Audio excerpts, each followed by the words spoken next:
안녕하십니까, 박병입니다. 참 기쁘고 그 어깨에 그 힘이 들어간, 물론 뭐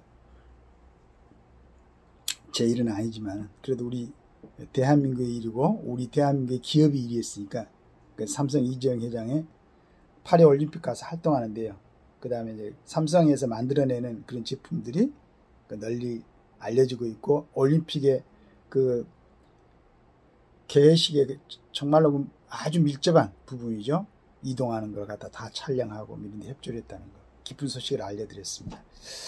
그런데 이제 아까 그거 내용은 이제 한경에 실렸던 내용이고요. 조선일보의 사설을 한번 보니까, 물론 이제 여러 가지 내용들이 있었지만은 그런 내용들을 잘 이제 집약해 놓은 부분을 이제 사설이라고 생각하면 보니까 어둡고 좀 이제 걱정스러운 일들인데, 실은 그러나 이제 이게 중요하죠.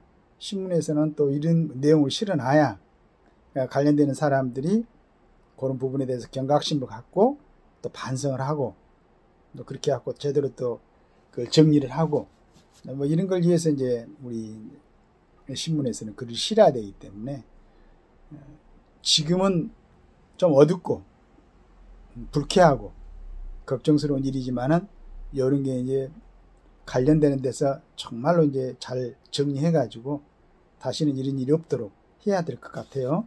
블랙 요원 명단까지 털렸다니 나사 빠진 정보기관, 이런 자에 실린 내용 사설입니다. 대북 첩보 전쟁 최전선에서 있는 국군 정보사령부, 해외 요원의 신상 등 기밀 정보들이 대거 북한으로 넘어간 정황이 발견돼 군 당국이 수사에 나섰다. 애교관 신분 등으로 공개 활동하는 화이트 요원뿐만 아니라 신분을 숨긴 블랙 요원 정보까지 유출됐다고 한다. 블랙 요원의 경우 신분이 발각되면 생명이 위협받게 된다. 그런데 우리 요원의 신상 정보는 다른 사람도 아닌 정보사 소속 군무원의 노트북을 통해 북한으로 빠져나갔다고 한다. 있을 수 없는 일이다.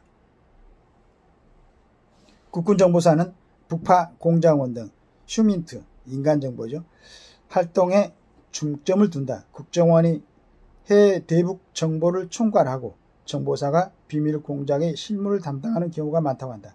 블랙 요원은 신분을 위장하고 해외에서 북측 인사와 접촉한다. 현재 뿌리를 내리기도 어렵지만 휴민트를 구축하는 데 10년 이상 투자하기도 한다. 정보사가 노출된 요원들을 급히 귀국시켰다는 것은 어렵게 만든 해외 정보망이 통째로 무너질 일이라는 뜻이다. 한번 무너진 정보망은 복귀가 사실상 불가능하다. 우리 측에 정보를 제공해준 북측 인사의 목숨까지 위험해졌다.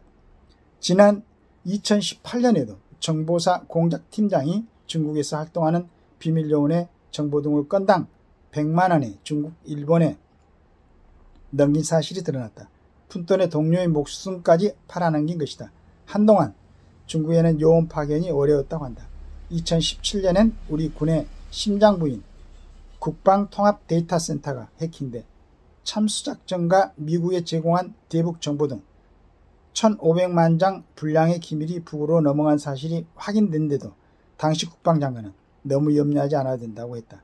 대화로 나라를 지킨다는 문재인 정부에서 벌어진 일이다. 그런데 현 정부 출범 직후에도 참수부대 소속 대위가 북한 공작원에게 가상화폐를 받고 부대 작전 계획을 넘긴 사실이 적발됐다. 그 대가는 4,800만 원이었다. 이런 자들이 국군에서 장교로 근무하고 있다는.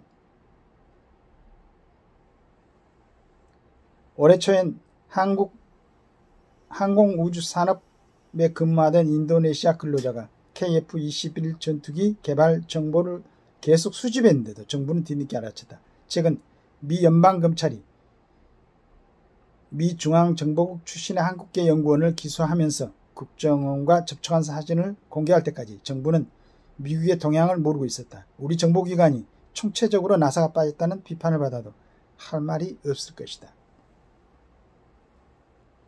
전 정부에서 국가정보원, 그 다음에 국군 정보사령부, 그러니까 한 나라를 통치하는 사람의 어떤 인식, 생각, 이런 부분에 의해서 얼마나 많은 것이 지금 허물어지고 있는가, 이런 생각이 드네요. 다행히 이제 윤석열 대통령이 잘 수습하면 좋겠는데, 그런 전번에 국가정보원 뭐 인사 문제도 불거지고 그랬었죠. 정말로 밖으로 드러나지 않아야 될 그러한, 그리고 국가를 위해서 정말로 그 충성을 하겠다는 그 가치를, 국가를 이해한다는 가치를 좀 제대로 습득되고 세포 하나하나에도 심을 수 있는 그러한 사람들이 그런 자리에, 우리처럼 평범하고 이런 사람들은 감히 그 직책을 소화해내지 못하죠.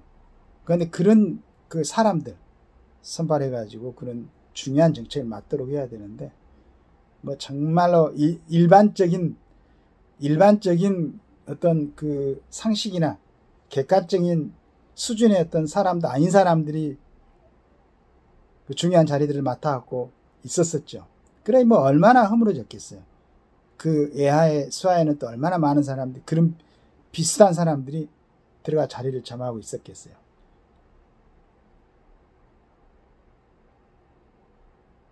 왜 우리나라 국민들, 아까 제가 잠깐 읽었지만은 우리 이재용 그 삼성 그 회장, 삼성그룹 회장, 그 다음에 이제 정의선 기아 자동차, 하나, 이런 기업인들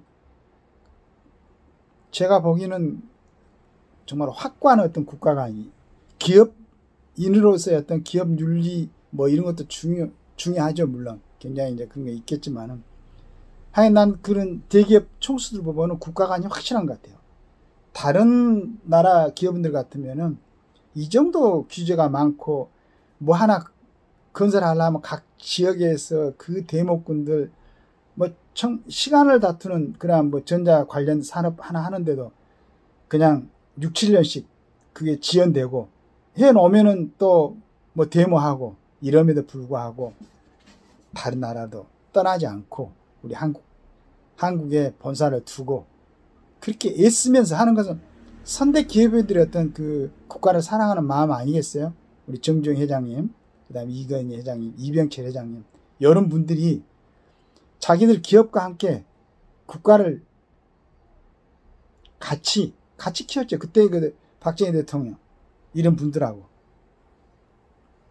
그런 어떤 선대들의 그걸 갖다 버리지 못하고 이어받은 젊은 총수들이 최선을 다해서 일을 하고 있는 겁니다. 그런데 이 정치하는 사람들은 그 기업들을 대상으로 맞지도 않는 것 같고 걸어가지고 무슨 이재용 회장 감옥에도 들어갔었죠. 아니 그 사람들은 자기 돈으로 투자하고 위험을 감수하고 열심히 해서 돈 벌어가지고 국가에 이익을 주는데,